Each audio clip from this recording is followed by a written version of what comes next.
نحمده ونصلي على رسوله الكريم وعلى آله وأصحابه أجمعين برحمتك يا أرحم الراحمين. أما بعد، أعوذ بالله من الشيطان الرجيم. بسم الله الرحمن الرحيم. إنا أعطيناك الكوثر فصل لربك وانحر إن شانئك هو الأبتر. صدق اللہ العظیم. کیونکہ قربانی کا مہینہ آ رہا ہے اور قربانی کا ذکر بھی آپ لوگوں کی زبان پہ آ رہا ہے، تو میرے ذہن میں آیا کہ اس سورہ کی تھوڑی سی تفسیر سنا دی جائے. اور قرآن پاک کی تفسیر جتنی بھی ہو جائے مولانا کم ہے. ہمارا وہ نام بچھونا تو یہی ہے، کتاب اللہ اور سنت رسول اللہ. اللہ کی کتاب اور نبی کریم صلی اللہ علیہ وسلم کی سنت، یہ پیش نظر رہنا چاہیے. بزرگوں کے ملفوظات و ارشادات اپنی جگہ پر ہے، لیکن کبھی کبھی براہ راست کتاب اللہ کو سنانا چاہیے، رسول اللہ صلی اللہ علیہ وسلم کی سنتوں کو سنانا چاہیے، تاکہ ہمارا تعلق براہ راست اس سے بھی رہے. جہاں سے ذہن میں آئے کہ نہ آتے ہیں ہمیں، چونکہ قربانی کا ذکر بھی ہے، اس بنا پر میں نے اس کی کہا کہ اس کی تفصیل تھوڑی سی سنا دیں. ترجمہ اس کے لیے: بے شک ہم نے آپ کو کوثر عطا فرمائی. انا اعطیناک الکوثر، عربی کا لفظ ایسا ہے مجھ صاحب کہ عام لوگ بھی کچھ سمجھ لیتے ہیں. انگریزی کا لفظ کتنی ہو عام طور سے لوگ نہیں سمجھ پائیں گے، بولا کیجیے. لیکن مسلمان کی زبان چونکہ اصل تو عربی ہے، اس بنا پر انا اعطیناک الکوثر کچھ دن میں آ گیا، نہیں کچھ آ جاتا ہے. انا اعطیناک الکوثر، ہم نے آپ کو دیا. کیا دیا؟ کوثر دیا. فصل لربک وانحر، سو آپ اپنے رب کے لیے نماز پڑھیے. قید لگا دی. سو آپ اپنے رب کے لیے نماز پڑھیے. ہم نے آپ کو کوثر دیا تو اس کا تقاضا یہ ہے، اس کا شکریہ یہ ہے کہ آپ نماز پڑھیے اور قربانی کیجیے. بلا شبہ آپ کا دشمن ہی بے نام و نشان ہے. اس سورہ میں پہلی جزا کا ذکر آیا ہے. عموماً عمل ہوتا ہے اس کے بعد جزا، کہ اس صورت میں اللہ تعالیٰ نے پہلے جزا ہی بیان کر دیا. ہم نے آپ کو کوثر دیا، جزا ہے. نہر کوثر دیا یا حوض کوثر دیا، جزا کا ذکر آ گیا.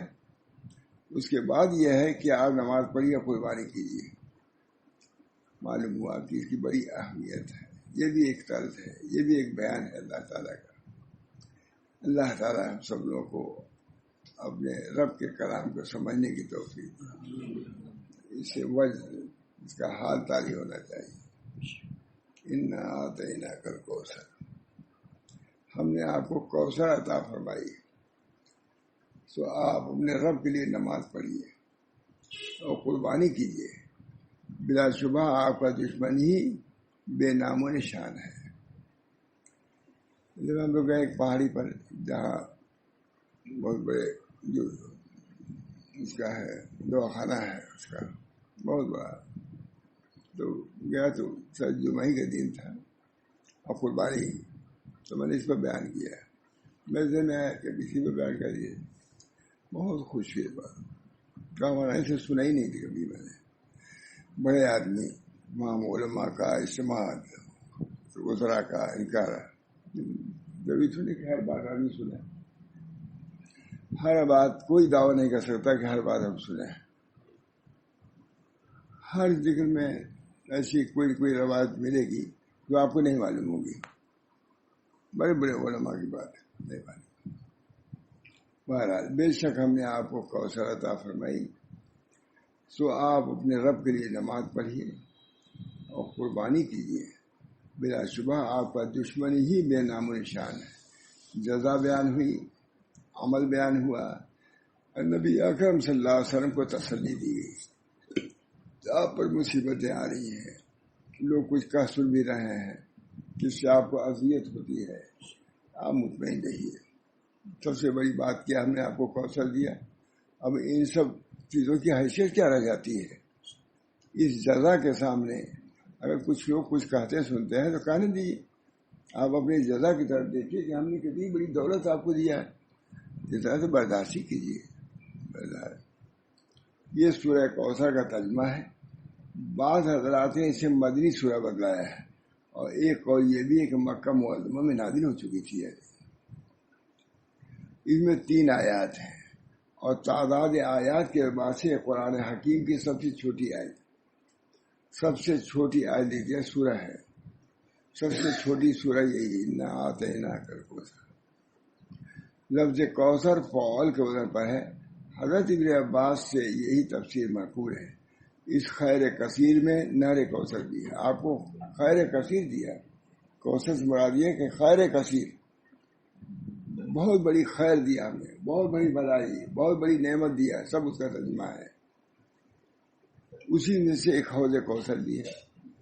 آپ کو قرآن دیا ہم نے، آپ کو دین دیا اور نعمتوں سے نوازا، معراج کرایا، معمولی نعمت ہے، او کی ساتھ ساتھ کا اثر۔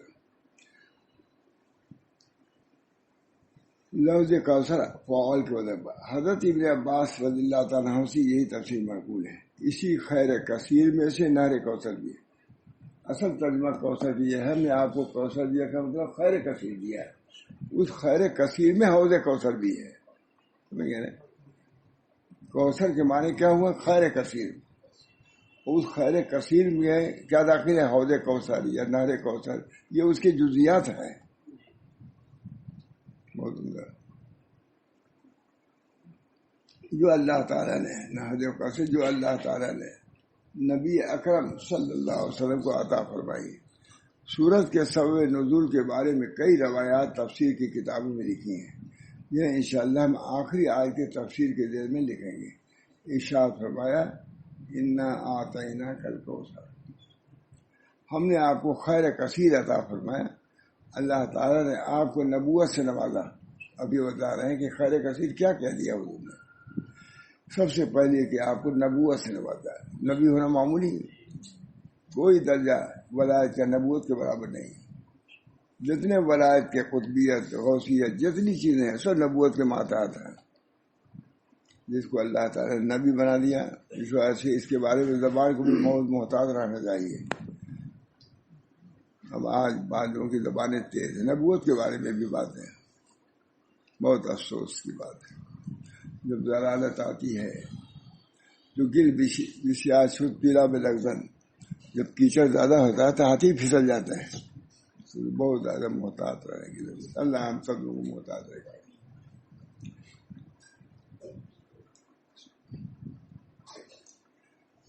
یہ آپ کو خیر کثیر عطا فرمائے۔ اللہ تعالیٰ نے آپ کو نبوت سے نوازا،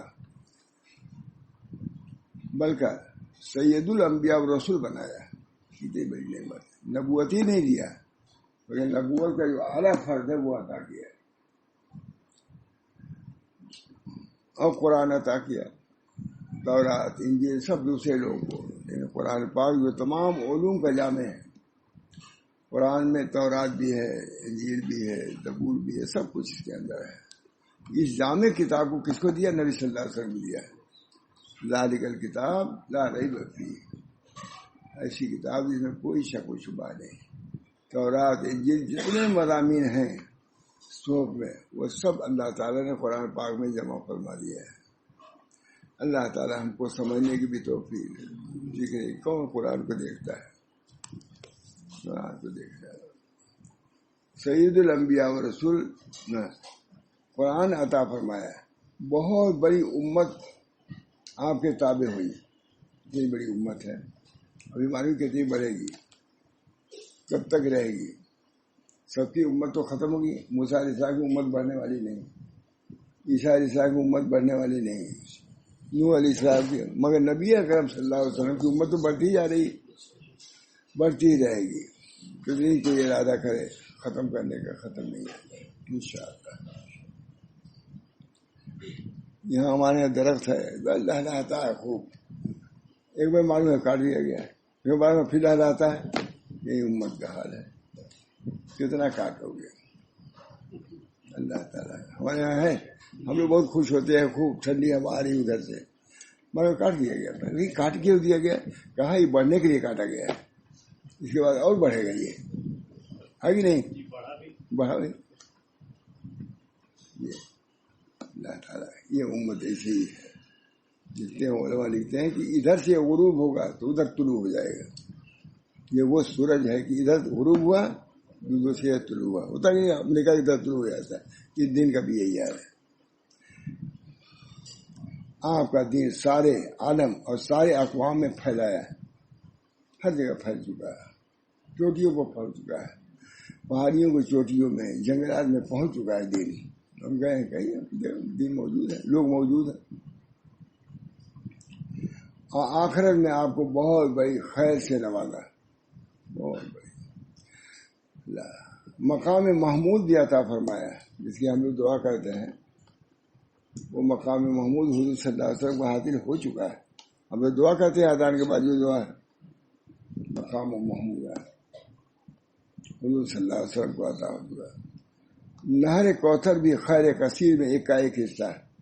نہر کوثر یا حوض کوثر, کوئی بھی کوثر, وہ سب حضور صلی اللہ علیہ وسلم کو جو خیر کثیر دی گئی اس میں سب شامل ہے. خیر کثیر اسی میں منحصر نہیں. احادیث شریفہ میں نہر کوثر کی بھی بہت عظیم صفات بیان فرمائی گئی ہیں. حضرت انس رضی اللہ تعالیٰ سے روایت ہے کہ رسول اللہ صلی اللہ علیہ وسلم فرمایا, میں شب معراج میں جنت میں چل پھر رہا تھا, اچانک کیا دیکھتا ہوں کہ ایک نہر ہے, اس کے دونوں جانب موتیوں کے بنائے ہوئے ایسے قبے ہیں کہ موتیوں کے اندر سے تراش کر ایک ایک موتی کا ایک ایک قبہ بنایا گیا ہے. موتی اتنے بڑے بڑے ہیں کہ اس کا ایک ایک قبہ ہے. میں نے دریافت کیا کہ اے جبریل یہ کیا ہے؟ ایمان, بہت ایمانی چیز ہے, معجزہ ہے. معراج کا بہت ایمان کا سب سے بڑا معجزہ ہوا ہے. اس وقت اس کی تصدیق بھی سب سے بڑی ہے. حضرت ابوبکر صدیق نے تصدیق کیا ہے. صدیق اکبر ہو گئے وہ. تصدیق بہت بڑی چیز ہے. میں نے دریافت کیا اے جبریل یہ کیا ہے؟ انہوں نے جواب دیا کہ یہ کوثر ہے جو آپ کے رب نے آپ کو عطا فرمائی ہے, جو آپ کے رب نے آپ کو عطا فرمائی ہے.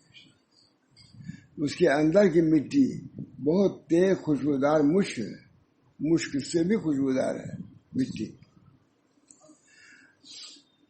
حضرت عبداللہ ابن عمر رضی اللہ تعالیٰ روایت کرتے ہیں کہ حضرت سید عالم صلی اللہ علیہ وسلم نے ارشاد فرمایا کہ میرے حوض کا طول اور اتنا زیادہ ہے کہ اس سے ایک طرف سے دوسری طرف جانے کے لیے 1 ماہ کی مدت درکار ہے.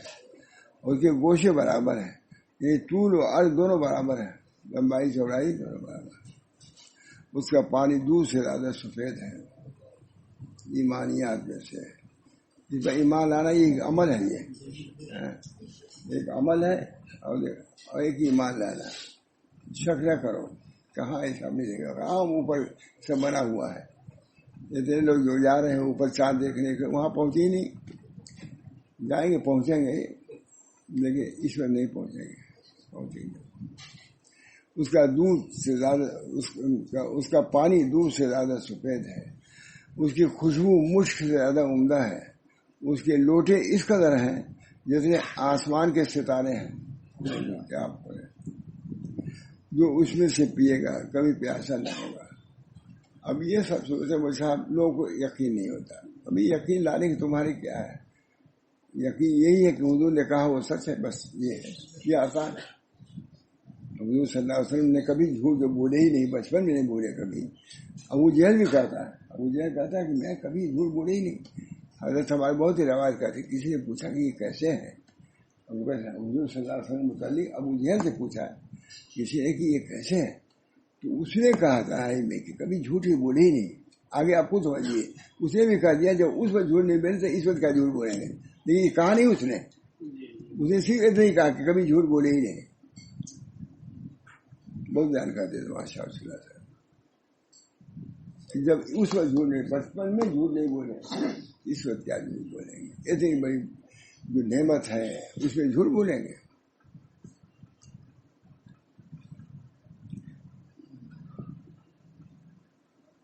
اور میں دوسری امتوں کو اپنے حوض پر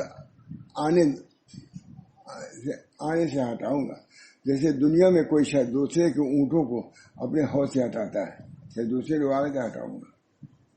صحابہ نے کیا یا رسول اللہ، کیا اس روز ہم آپ کو پہچانتے ہوں گے؟ اس روز ہم آپ کو پہچانتے ہوں گے؟ ارشاد فرمایا کہ ہاں ضرور پہچان لوں گا۔ یہ ہے ہم کو چاہیے، وہ چھوڑ دیا ہے اس روز ہم کو معلوم کر دیا ہے۔ یہاں تو جواب سے معلوم ہوتا ہے کہ آپ اس روز ہم آپ کو پہچانتے ہوں گے۔ ارشاد فرمائے کہ ہاں ضرور پہچان لوں گا، جواب نہیں ہو رہا ہے کیا آپ ہم کو پہچانیں، یہ ہے پہچان لو، اس لیے کہ تمہاری ایک علامت ہوگی جو کسی اور امت کی نہ ہوگی، وہ یہ کہ تم حوض پر میرے پاس اس حال میں آؤ گے کہ وضو کے اثر سے تمہارے چہرے روشن ہوں گے اور ہاتھ پاؤں سفید ہوں گے، ہاتھ پیر میں روشنی ہوگی، ایسی روشنی کی ہاتھ پیر میں چہرے میں کہ باطن دل جو ہے بہت روشن ناز کر رہا ہے اس وقت، اس وقت پچھتا جانے لگے گا کہ اتحاد میں ان کی اتنی نور ہے کہ جو ہم کو حاصل نہیں ہوگا۔ دل اس دن شرمندہ ہو جائے گا یہ ہاتھ کے نور کو دیکھ کے۔ اللہ تعالیٰ اس ہاتھ کے اندر وضو کے پانی کی وجہ سے، وضو کی وجہ سے نورانیت پیدا کر۔ اس وقت باطن ناز کرتا ہے ظاہر پر، اس دن ظاہر ناز کرے گا باطن پر۔ آج ظاہر شرمندہ ہے باطن سے، اس دن باطن شرمندہ ہو جائے گا ظاہر سے۔ اللہ تعالیٰ کی شان۔ آج خود ہمارے دل میں نور ہے، ہاں بھائی اچھا نور، ہم تمہاری تقریب کریں گے اور اس دن کیا ہوگا؟ ہاتھ آئے گا۔ اللہ تعالیٰ بہت روشنی عطا فرمائی۔ حضرت امام اعظم کے متعلق آتا ہے کہ وضو میں یہاں تک ہوتے تھے، اٹھا رہے تھے۔ کہا حضرت ایسا چاہا کیوں؟ کہا بھائی حدیث میں آیا ہے کہ اعضائے وضو کے اندر نور پیدا ہو، منور ہو جائیں گے، تو میں چاہتا ہوں کہ میرا یہ یہاں تک منور ہو جائے۔ اتنا ایمان تھا منور، بھائی تھوڑا تو یہی تک ہے فرض، لیکن وہ چاہ کے دیتے تھے کہ پورا ہاتھ منور ہو جائے۔ خواجہ محمد معصوم کا جملہ ہے، اس دن ظاہر باطن پر ناز کرے گا اور باطن ظاہر سے شرمندہ ہو جائے گا۔ آج قلب میں جو نور ہے اس کی وجہ سے ظاہر سب پر بولتا ہے بھائی آپ قلب ہے، آپ کے نور کا کیا پوچھ رہا ہے۔ اس دن جب اللہ تعالیٰ ان ہاتھوں کو نور عطا فرمائے گا تو باطن کہے گا کہ بھائی تمہارا نور تو ہمارے نور سے بڑھ گیا۔ اللہ تعالیٰ بہت سناتے تھے ماشاء اللہ صلی مضمون کو بہت سناتے۔ خواجہ محمد معصوم نے مضمون کے یہاں مل گیا مجھ کو، حدیث ہے اب اس سے بڑھ کے کیا ہے۔ خواجہ محمد معصوم کہتے ہیں وہ دن ظاہر ناز کرے گا باطن پر، باطن شرمندہ ہوگا، اس کا نور اس نور سے کم ہوگا، ہاتھ کے نور سے۔ اس بار آپ کو وضو قادر کرنا چاہیے نہیں، اب وضو بھی ویسے کرتے ہیں لوگ۔ میں دیکھا ایک آدھا منٹ میں جلدی گئے وضو کی طرح کرو، نیت کرو وضو کی، بیٹھ کے کرو، ہے کہ نہیں؟ بھائی جلدی میں کر لیا ٹھیک ہے، لیکن عادت ہی اب ہو گئی لوگوں کو، لوٹا گھر میں رکھتے ہی نہیں۔ وضو کے آداب میں سے ہے کہ نہیں؟ بیٹھے کرو، وضو کرو، 3 مرتبہ کرو، قاعدے سے کرو۔ جب تمہارا وضو جیسا وضو ویسی نماز، یہ حضرت کا جملہ ہے ماشاء اللہ، جیسا وضو ویسی نماز۔ نبی اکرم صلی اللہ علیہ وسلم دعا فرمائی، اللہ منی اثر تمام الوضو، دیکھیے وضو آ گیا حدیث میں معلوم ہے، دعا تب تو آدمی سمجھے گا۔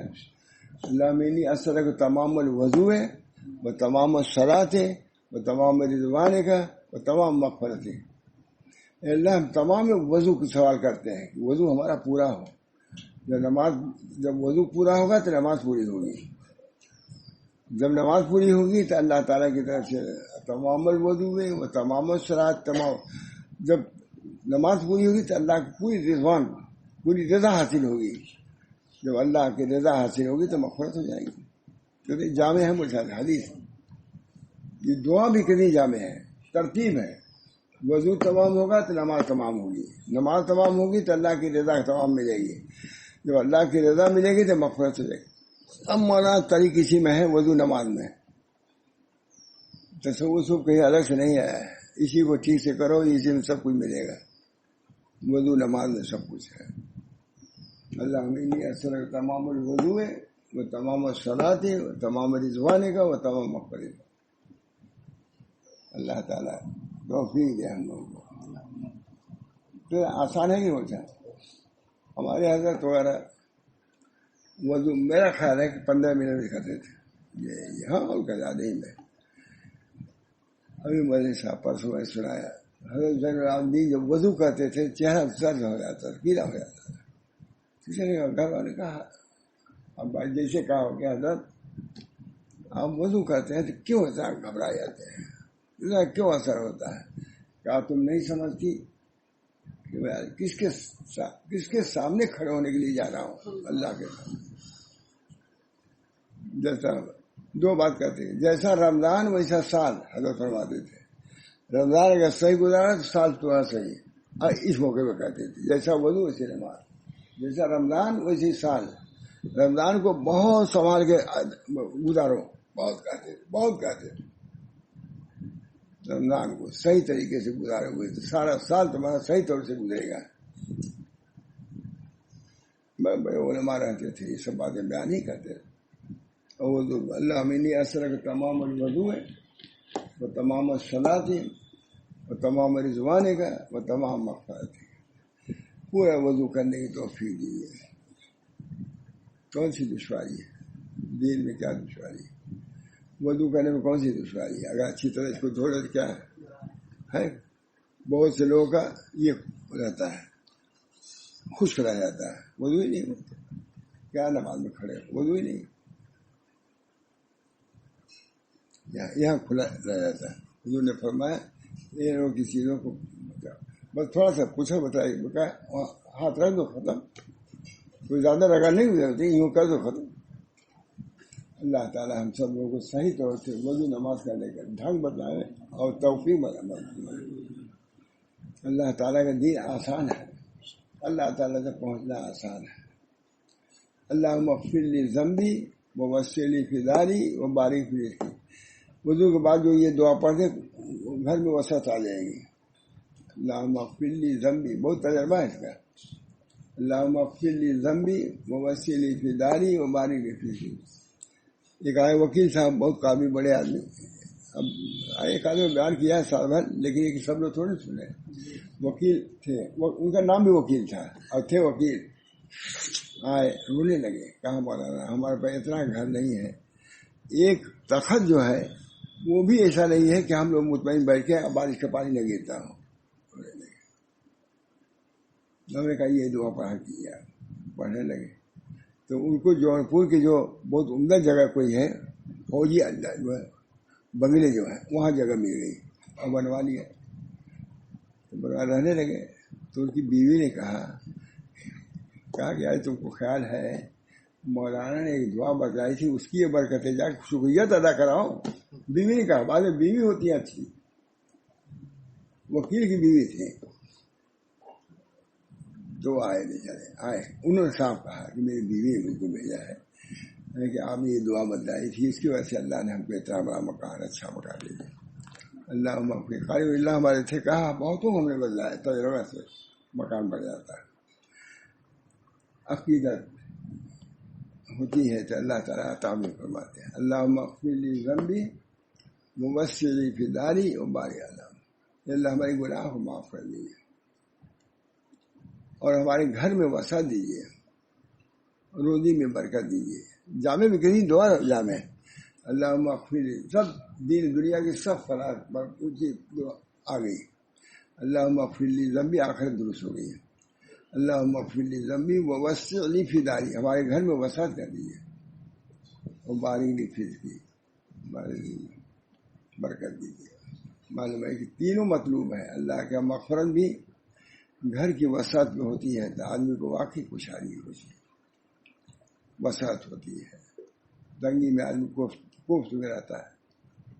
بہرحال اللہ تعالیٰ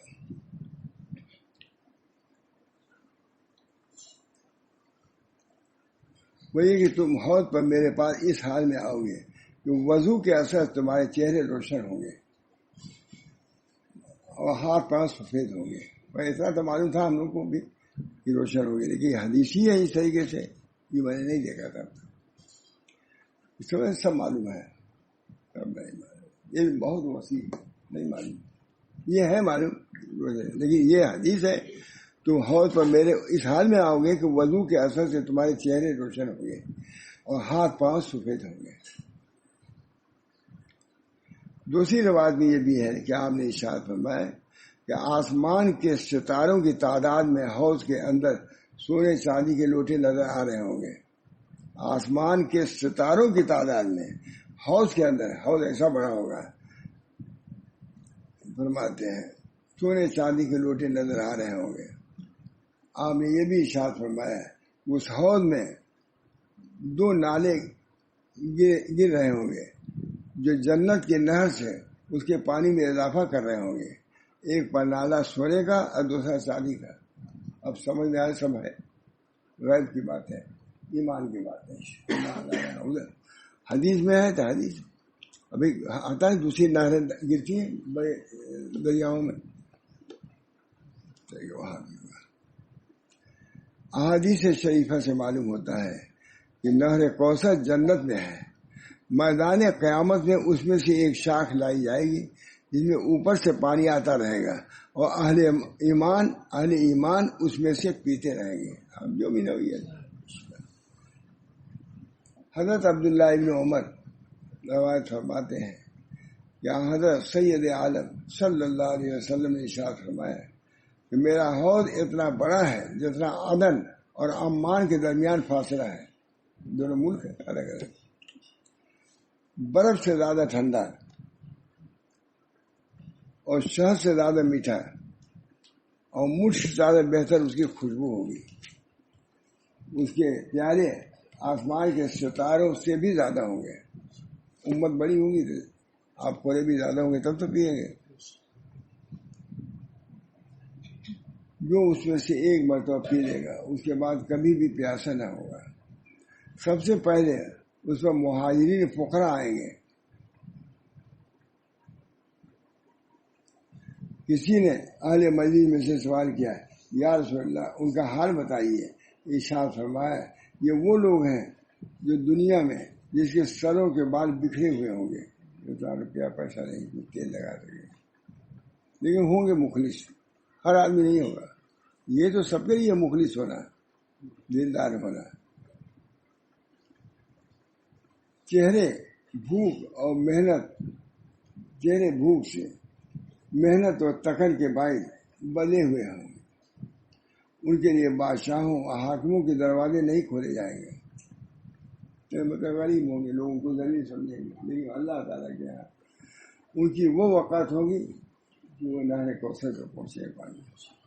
عمدہ عورتیں ان کے نکاح میں نہیں دی جائیں گی. لوگ ان سے نکاح بھی اپنی بچیوں کا نہیں کریں گے، لیکن ہوں گے دیندار. اللہ تعالیٰ ان کو اپنے حوض پر بلائے گا. اور ان کے معاملات کی خوبی کا یہ حال تھا کہ ان کے ذمے جو کسی کا حق ہوتا تھا سب چکا دیتے تھے. یہ سب دیکھیے نبی صلی اللہ علیہ وسلم فرما رہے ہیں. لیکن حق کو روکتے نہیں تھے بلکہ جس کا حق ہو اس کو دیتے تھے. اور ان کا حق جو کسی کو ہوتا تھا تو پورا نہ لیتے تھے، اس کو معاف کر دیتے تھے. دوسرے کا حق تو پورا دیتے تھے. اب سب یہ اخلاقیات ہے، دیکھیے کہاں ملتا ہے. اب اس بیان میں یہ اخلاقیات بیان کر رہے ہیں. تو پورا نہ لیتے تھے جبکہ تھوڑا بہت چھوڑ دیتے تھے. چھوڑ دیا ہم نے. یعنی دنیا میں ان کی بدحالی اور بے مائگی کا یہ حال تھا کہ بات سدھارنے اور کپڑے صاف رکھنے کا مقدور بھی نہ تھا، اور ظاہر کے سنوارنے کا ان کو ایسا خاص دھیان بھی نہ تھا کہ بنا اور سنگار کے جو چوچلے اس وقت ہیں وقت گزارے جاتے ہیں اور آخر ہفتے غفلت برتتے ہیں. ان کو دنیا میں افکار اور مصائب ایسے درپیش آتے تھے کہ چہرے پر ان کا اثر ظاہر تھا. ان کو اتنی موقع نہیں تھی کہ یہ سب کریں. دنیا کے افکار اتنے رہتے کہ ان چیزوں کی ان کو فرصت ہی نہیں.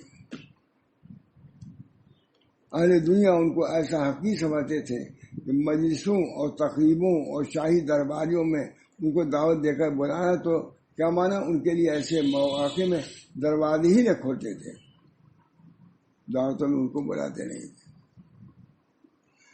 اور وہ عورتیں جو ناز و نعمت میں پلی تھیں ان خاصان خدا کی نکاحوں میں نہیں دی جاتی تھی، شریف لوگ کو بیٹیاں نہیں دیتی تھی.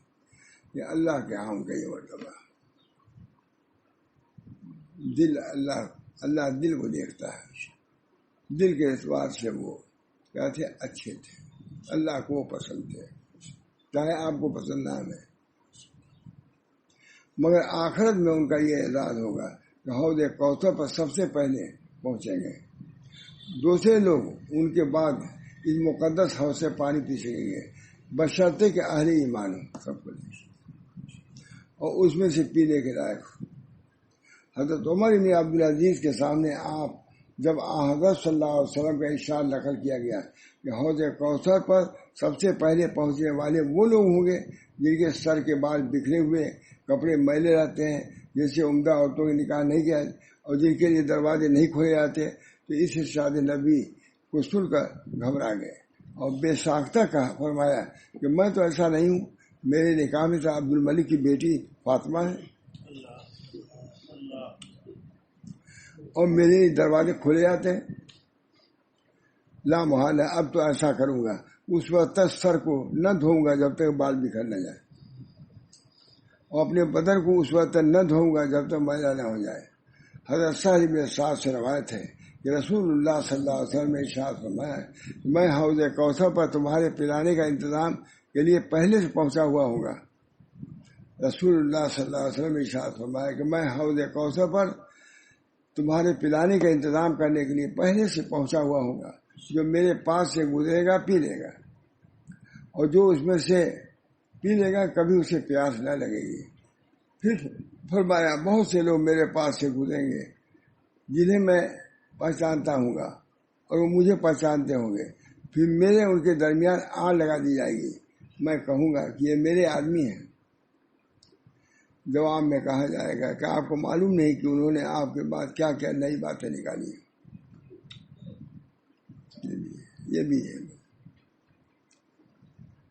اس پر میں کہوں گا دور ہوں جنہوں نے میرے بعد دین کو بدل دیا. صحیح بات ہے، یہ دور ہی ہو ہم سے. دین میں پچھر لگانے والوں کا اس وقت کیسا برا حال ہوگا جبکہ قیامت دن پیاس سے بےتاب اور عاجز بے کس ہوں گے. حوض کوثر کے قریب پہنچا کر دھتکار دیے جائیں گے اور رحمت للعالمین صلی اللہ علیہ وسلم ان کی ایجادات کا حال سن کر دور دور فرما کر پھٹکاریں گے. سے معلوم ہے قرآن و حدیث میں جو کچھ وارد ہوا ہے اس پر چلنے میں بھلائی ہے، کامیابی ہے. فرما رہے ہیں قرآن و حدیث بہت اچھی تفسیر ہے سیدھی. قرآن و حدیث میں جو کچھ وارد ہوا اسی پر چلنے میں بھلائی ہے، کامیابی ہے.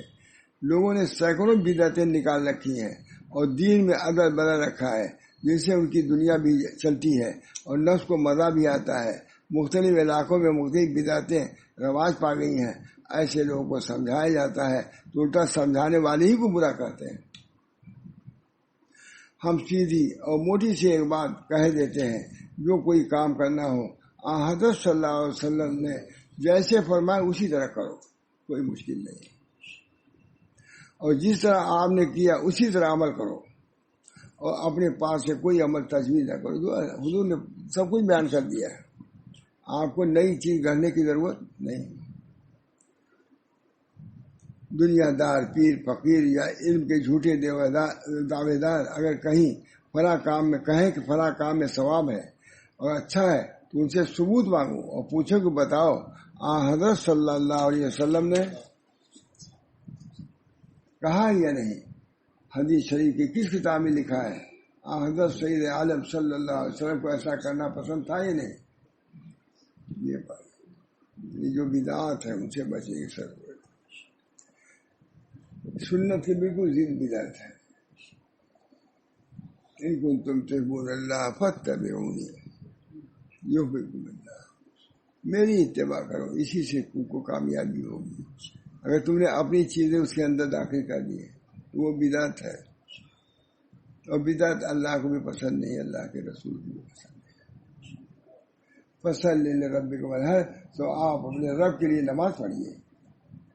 جب اتنی بڑی نعمت دی تو عبادت بھی اسی درجے کی کیجیے۔ سو آپ اپنے رب کے لیے نماز پڑھیے اور قربانی کیجیے۔ جب آپ کے رب کے لیے آپ کو خیر، جب آپ کے رب نے آپ کو خیر کثیر عطا فرمائی تو عبادت کی طرف زیادہ توجہ کیجیے۔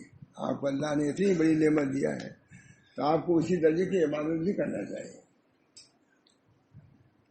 نمازیں پڑھتے رہا کیجیے، نبی کو حکم ہو رہا ہے، نمازیں پڑھتے رہا کیجیے، فرائض بھی اور نوافل بھی۔ جانوروں کی قربانی کرتے رہیں، ان کے ذبح کے وقت اپنے رب کا نام لیں۔ فصل لربک وانحر، اپنے رب کے لیے نماز اور قربانی کیجیے، اور قربانی کو اللہ کا نام لیجیے، بتوں کا نام نہ لیجیے۔ پہلی آیت میں رسول اللہ صلی اللہ علیہ وسلم سے کوثر یعنی دنیا و آخرت میں خیر کثیر فرمانے کی خوشخبری دی، میں نے کہا نا کہ اجر پہلے بیان کیا ہے۔ اب اس آیت میں اس کا شکر ادا کرنے کا حکم دیا اور دو کاموں میں مشغول ہونے کی خاص ترغیب فرمائی، ایک نماز، دوسری قربانی۔ نماز بدنی عبادت ہے اور قربانی مالی عبادت ہے، دونوں جب کرو گے تب کامیابی ہوگی۔ اور صرف یہی نہیں ہے، ہر جگہ یہ ہونا چاہیے، نماز اور جو ایسے اخراجات جو موجب اجر و ثواب ہے اس کو انجام دیتے رہنا چاہیے قیامت تک۔ نماز بدنی اور جسمانی عبادتوں میں سے سب سے بڑی عبادت ہے، اور قربانی مالی عبادتوں میں سے ہو۔ اس بنا پر خاص امتیاز اہمیت رکھتی ہے کہ اللہ کے نام پر قربانی کرنا بت پرستی کے خلاف ایک جہاد ہے۔ اللہ کے نام پر قربانی کرنا بت پرستی کے خلاف ہے۔ مشرکین بتوں کے نام سے قربانی کرتے تھے، اللہ تعالیٰ شاہ نے اپنے نبی کو اور آپ کے توسط سے آپ کی امت کو حکم دیا کہ اللہ کے نام سے قربانی کیا کرے۔ نماز بھی اپنے رب کے لیے پڑھیں، اس میں ریاکاری نہ کریں، اور قربانی بھی اللہ کے لیے، نام و نمود کے لیے نہیں، اتنا بڑا خسی لیا، اتنا یہ کیا، نہیں۔ اللہ جتنا بڑا قربانی کرو لیکن اللہ کے لیے کرو۔ تنبیہ ہے، یہ سب یہ تعلیمات ہے، پوری سورہ اس کے لیے ہے۔ کوئی عام مضمون ہے تب تو اللہ تعالیٰ نے پوری سورہ رکھا ہے۔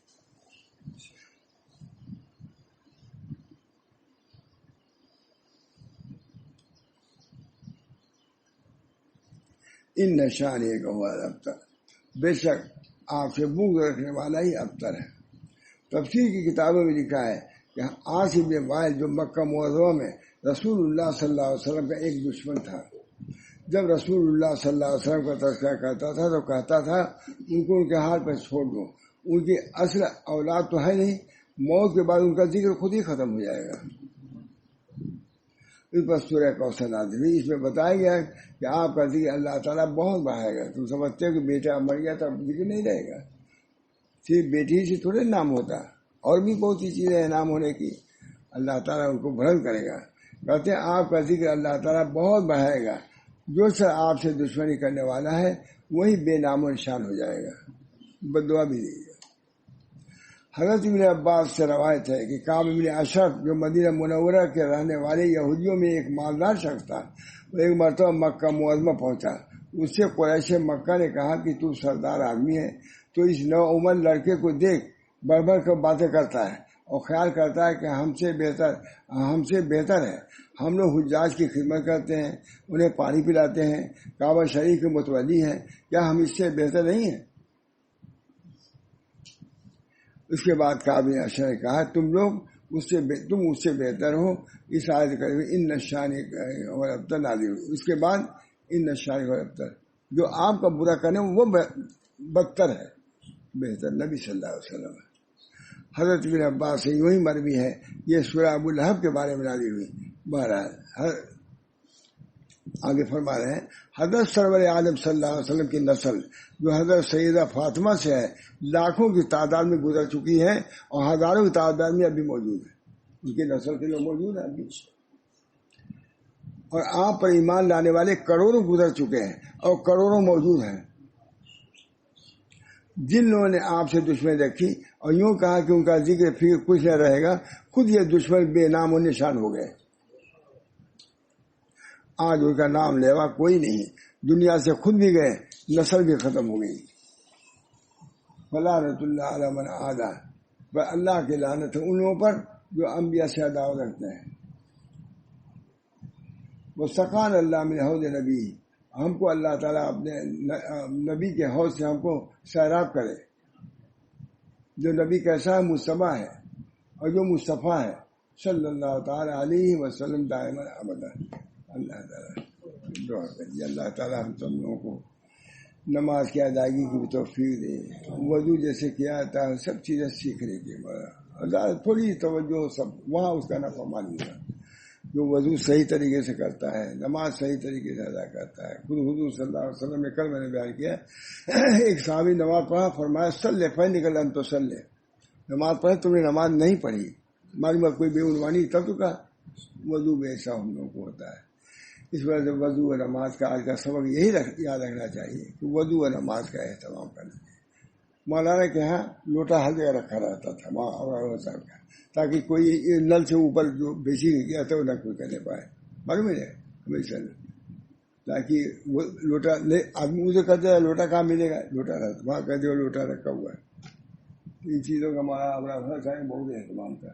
اللہ ہم سب لوگوں کی عمل کی توفیق دے. دعا کیجیے اللہ تعالیٰ اپنے فضل و کرم سے جو مجلس ہو رہی ہے اس کے منافع کو عام و تام فرمائے، اور بہت لوگ اس کو سنتے ہیں. اللہ تعالیٰ مجھے صحیح طریقے سے سنانے کی بھی توفیق دے، اخلاص سے سنانے کی توفیق دے. اللہ تعالیٰ میں اس کو بھی نفع دے اور عام مسلمان کو نفع عطا فرمائے، اور اس سلسلے کو جاری اور ساری رکھے. صحت بھی ہماری کمزور ہوتی جا رہی ہے، اللہ تعالیٰ صحت و عافیت کے لیے بھی دعا فرمائے. ربنا تقبل منا انک انت السمیع العلیم برحمتک یا ارحم الراحمین، بحرمت سید نبی کریم صلی اللہ تعالیٰ علیہ وسلم.